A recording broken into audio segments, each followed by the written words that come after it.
Start rolling. ஆரம்பிக்கலாமா? ஆட்டம் தொடங்கிருச்சு. 20 கட்சி கூட்டணி திமுக.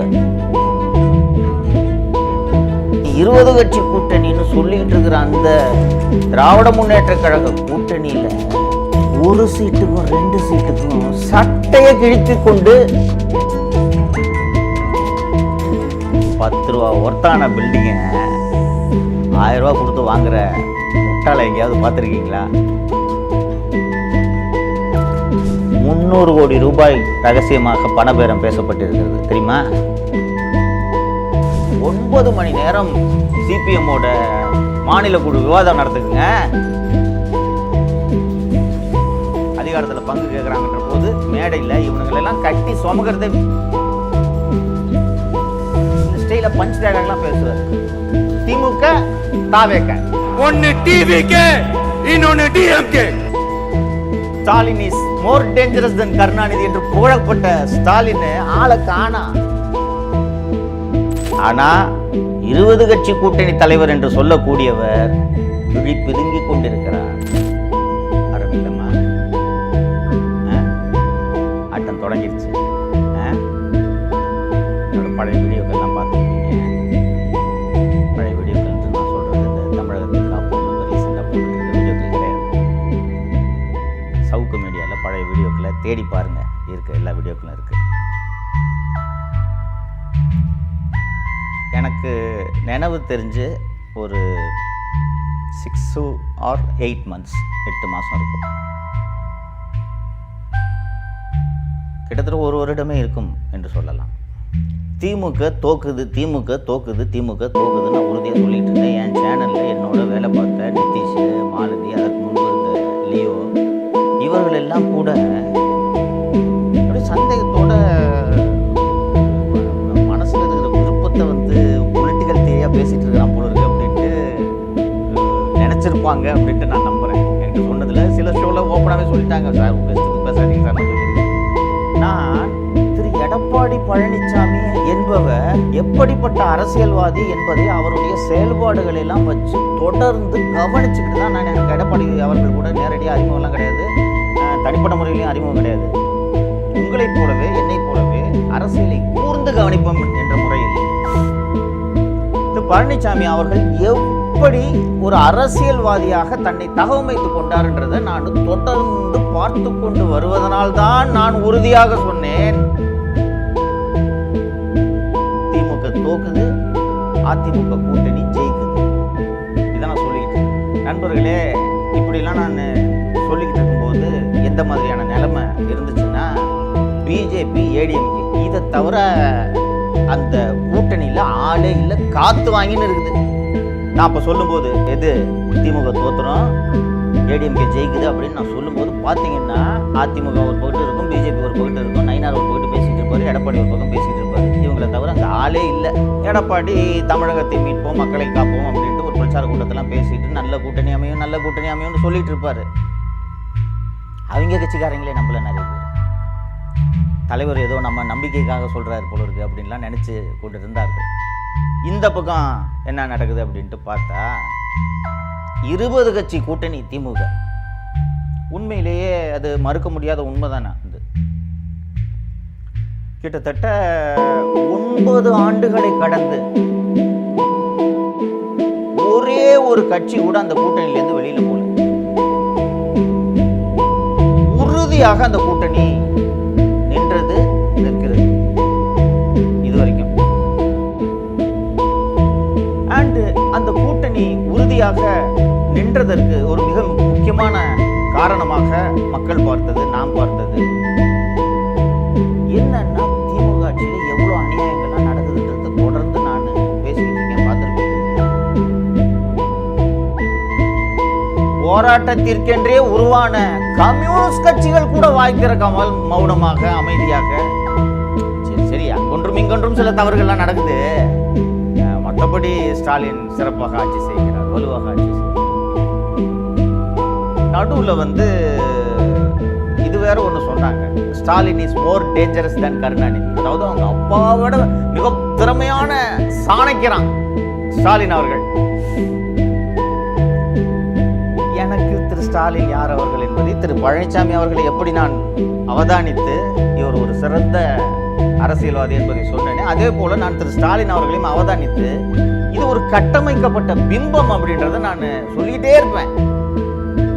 தோழர்களே, இன்னைக்கு தொகுதி பங்கீடுகள், தேசிய ஜனநாயக கூட்டணியோட தொகுதி பங்கீடுகள் திரு டிடிவி தினகரனின் அமமுகவுக்கு 11 இடங்கள், பாரதிய ஜனதா கட்சிக்கு 27 இடங்கள், பாட்டாளி மக்கள் கட்சிக்கு 18 இடங்கள் அண்டு அக்ரிமெண்ட் சைன் பண்ணி திரு மத்திய அமைச்சர் திரு பியூஷ் கோயல் அவர்கள் வந்திருந்தார். டிடிவி, அன்புமணி உள்ளிட்ட தலைவர்கள் எல்லாம் அதிமுக தலைமை அலுவலகத்துக்கு போய் மகிழ்ச்சியோடு அந்த தொகுதி பங்கீட்டை வெளியிட்டார்கள்.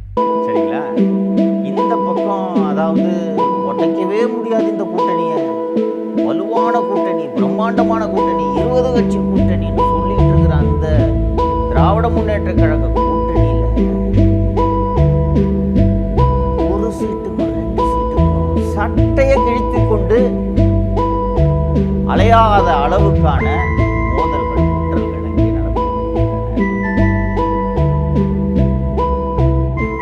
போன வாட்டி வாங்கின சீட்டை விட கூட்டணி கட்சிகள் கூடுதலாக கேட்பாங்க. அவங்க அதை கொடுக்காம பேசி சமாளித்து அதை நம்பரை வாங்கிக்கங்க பாஸ் அப்படின்றது இயல்பாக தேர்தல்களில் நடக்கக்கூடிய விஷயம். போன முறை கொடுத்த எண்ணிக்கையை குறைப்பதற்காக இங்கே சண்டை நடந்து ஒரு பிரம்மாண்டமான கூட்டணி அப்படின்ட்டு இந்த ஒரு அண்ணாமலை திரைப்படத்தில், ரஜினி நடத்திய அண்ணாமலை திரைப்படத்தில் ஒரு வீடு ஏலமாக்குற ஒரு சீன் ஒன்று பார்த்தீங்கன்னா, ரஜினிக்கும் சரத்பாபுக்கும் பெரிய சண்டைலாம் நடந்துருக்கோம். அப்போ ஒரு ஏலம் நடக்கும், இந்த ஹோட்டல் ஆர் பில்டிங் நினைக்கிறேன் ஏலம் நடக்கும்.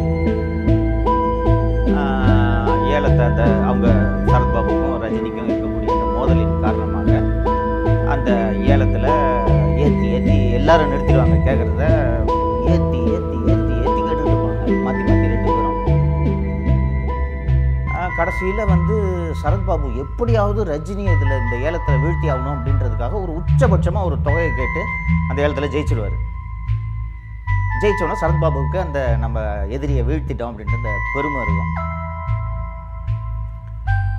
ரஜினி ஸ்டைலாக சொல்லுவார், என்னங்க விட்டுட்டீங்களே, இந்த ஒரு சின்ன பார்டர் அமௌண்ட்டில் விட்டுட்டீங்களே அப்படின்னு சொல்லிட்டு சொல்லும்போது ரஜினி எக்ஸாக்ட் அமௌண்ட் நினைவு இருக்கு, 10 ரூபா ஒர்த்தான பில்டிங்கை 1000 ரூபா கொடுத்து வாங்குற முட்டாளை எங்கேயாவது பார்த்துருக்கீங்களா அப்படின்ட்டு ரஜினி சொல்லுவார். இந்த எதற்கு உதாரணமாக சொல்கிறீங்கன்னா, தேமுதிக என்ற ஒரு கட்சி கிட்டத்தட்ட அது அம்மா, பசங்க, தம்பி இவ்வளோதான் மொத்தமே அந்த கட்சி. மறைந்த மரியாதைக்குரிய திரு கேப்டன் அவர்கள் விஜயகாந்த் உருவாக்கிய கட்சி. அதுக்கு பிறகு அந்த கட்சி நல்லா நடந்துச்சு, எப்படி நடந்துச்சு அப்படின்றதுலாம் இந்த தேமுதிக தேசிய ஜனநாயக கூட்டணி இருக்குது. அந்த தேசிய ஜனநாயக கூட்டணியில் ஒரு சில மாதங்களுக்காக முன்பு வந்த மாநிலங்களவை காலி இடத்துல எனக்கு ஒரு எம்பி சீட்டு கொடு, நீ ஏற்கனவே கொடுக்குறேன்னு சொல்லியிருக்கேன், அதை கொடு என்று சில மாதங்களுக்கு முன்பு தேமுதிகவை சேர்ந்த திருமதி பிரேமலதா அவர்கள் கடந்த ஆண்டு பிரேமலதா அவர்கள் எனக்கு இது கொடுங்க அப்படின்னு சொல்லிட்டு சொன்ன உடனே இந்த பாருங்க உங்களுக்கு தர்றோம், 26 உங்களுக்கு தர்றோம், நான் உங்களுக்கு தர்றோன்ட்டு ஏற்கனவே 2024 வாக்குறுதி கொடுத்துருந்தோம், ஆனால் இந்த வேக்கன்சியை தரோன்ட்டு நாங்கள் சொல்லுவோம், உங்களுக்கு 26 வேக்கன்சியில் உங்களுக்கு மாநிலங்களவை எம்பி தர்றோம் அப்படின்றது எழுத்துப்பூர்வமாக அதிமுக அறிக்கையாகவே வெளியிட்டது. அந்த அறிக்கை வெளிவந்த பிறகு இவங்க பிரேமலதா கோச்சிக்கிட்டாங்க, நாங்கள் தேசிய ஜனநாயக கூட்டணியில் இல்லைங்க, நாங்கள் வெளியேறோம்.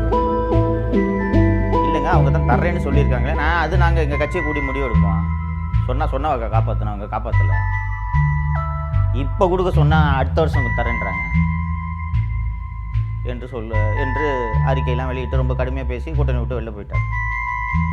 ஸோ இந்த கூட்டணி பேச்சுவார்த்தை இதெல்லாம் நடந்து கொண்டிருந்த சமயத்தில் தேமுதிக இங்கே தானே இருந்துச்சு, எப்படி இங்கே தான் வரப்போகுது என்று அனைவரும் எதிர்பார்த்து கொண்டிருந்த சமயத்தில் திடீரென்று பிரேமலதா அவர்கள் அறிவாலயம் சென்று திரு ஸ்டாலின் அவர்களை சந்திக்கிறார். சந்தித்துவிட்டு கூட்டணின்னு அறிவிச்சிட்டாங்க. அந்த ஒரு சமீபத்தில் முடிந்த அந்த மாநிலங்களவை வேக்கன்சியில் பிரேமலதாவோட தம்பி சுதீஷுக்கு ஒரு ராஜ்யசபா எம்பியை கொடுத்துட்டாங்க. போராட்ட குணம் படைத்தவர்கள் கொஞ்சம் நேரத்துக்கு முன்னாடி சொன்னேன். இந்த ஆட்சியில் தொழிலாளர்களுக்கு இழைக்கப்பட்ட அத்தனை அநீதிகளையும் கூட்டணி தர்மம் என்ற ஒரே காரணத்துக்காக வாயை மூடிக்கொண்டு பொறுத்திருந்தார்கள் அந்த தோழர்கள். நம்ம விசிக தோழர் திருமாவை எடுத்துங்க, எவ்வளவு கொடுமைகள் தலித்துகளுக்கு இழைக்கப்பட்டன. பல்ல கடிச்சிட்டு கூட்டணி தர்மம் சரி உண்டு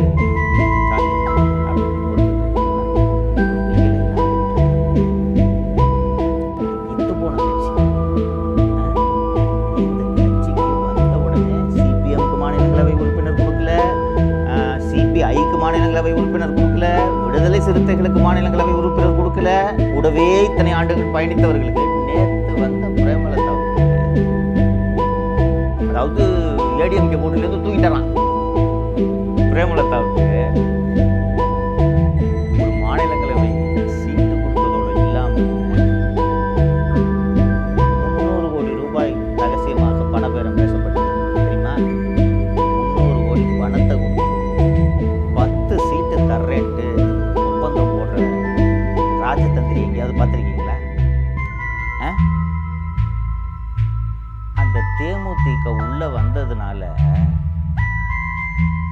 கூடவே தோளோடு தோள் நின்று பல ஆண்டுகளாக உங்களோடு உறவுகளாக பயணித்தவர்களை இழிவுபடுத்தி அவமானப்படுத்தி கொடுக்கறதே கம்மி.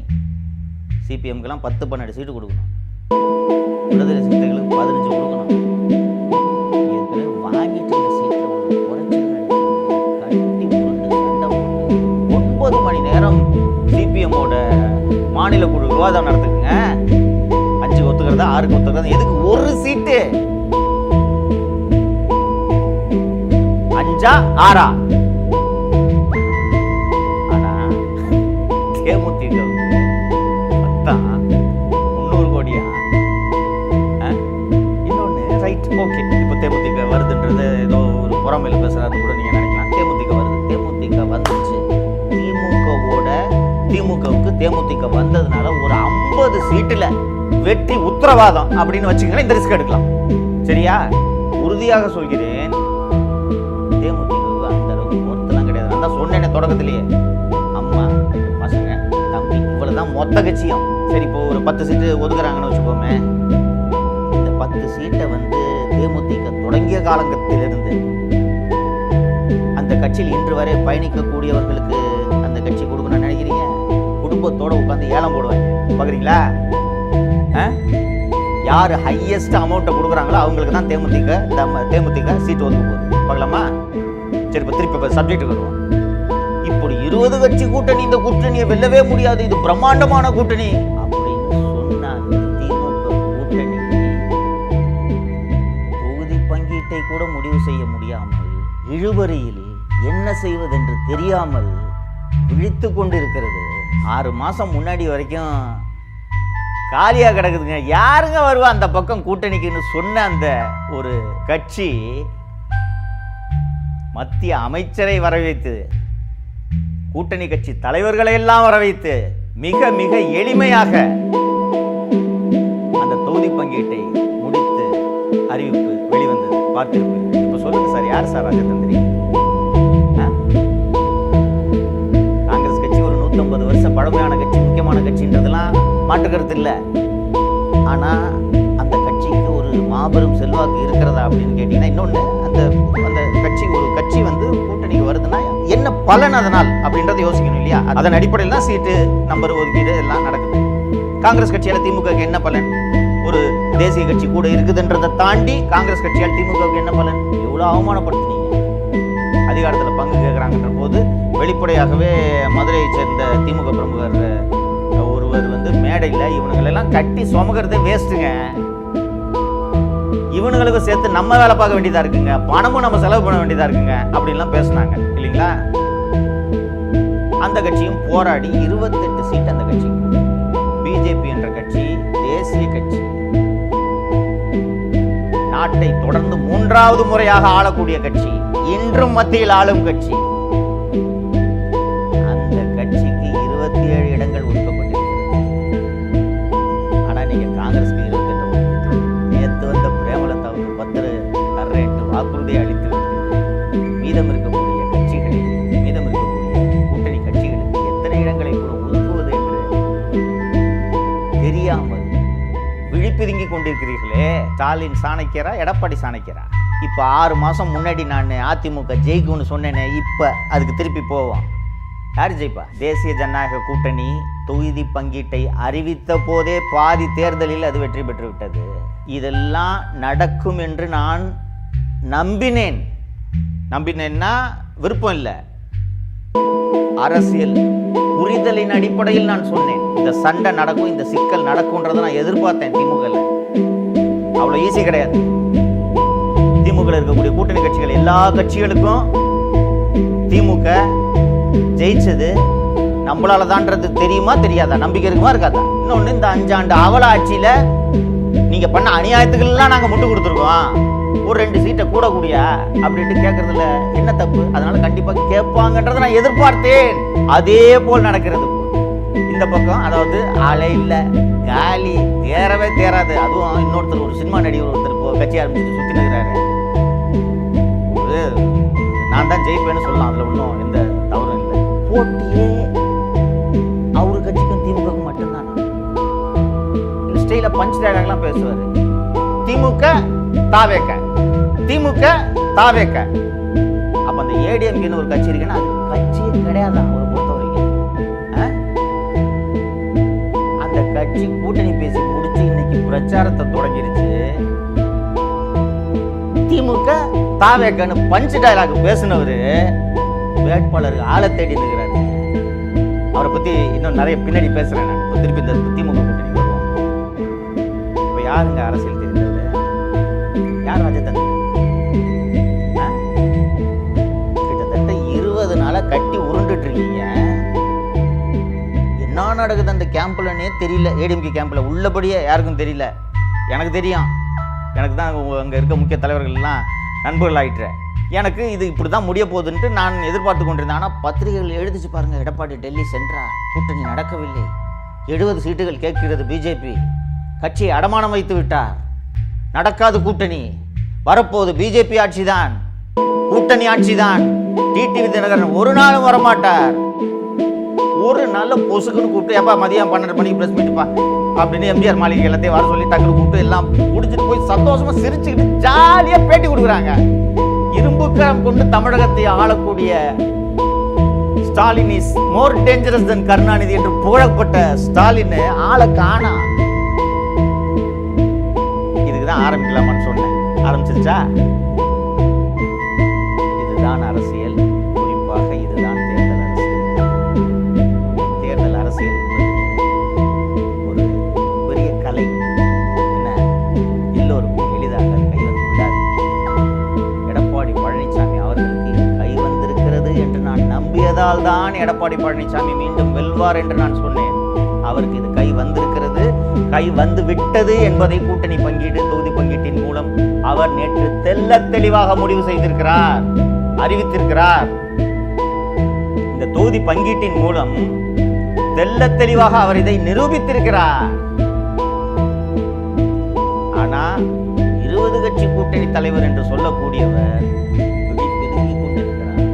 இதனால் தான் இவருடைய ஆட்சி இப்படி மோசமாக 5 ஆண்டுகள் நடைபெற்றது என்பதை நீங்கள் கடந்த 5 ஆண்டு காலங்களில் நடந்தவற்றை பின்னோக்கி சென்று பார்த்தீர்கள் என்றால் உங்களுக்கு புரியும். ரைட்டுங்களா? தொடர்ந்து பேசுவோம். நிறைய விஷயங்கள் இருக்குது, ஜாலியாக இருக்குது. இன்னும் ஃப்ராங்காக சொல்கிறேனே, ஜாலியாக இருக்குது. எலெக்ஷன் ஆரம்பித்தாலே திருவிழா அது. அதனால தான் தேர்தல் திருவிழா என்று அதை அழைக்கிறார்கள். கொண்டாட்டம் அல்லவா திருவிழா என்றால்? கொண்டாடுவோம், தொடர்ந்து கொண்டாடுவோம். இன்னும் நிறைய பேசுகிறேன். நன்றி. தமிழகத்தை காப்போம்.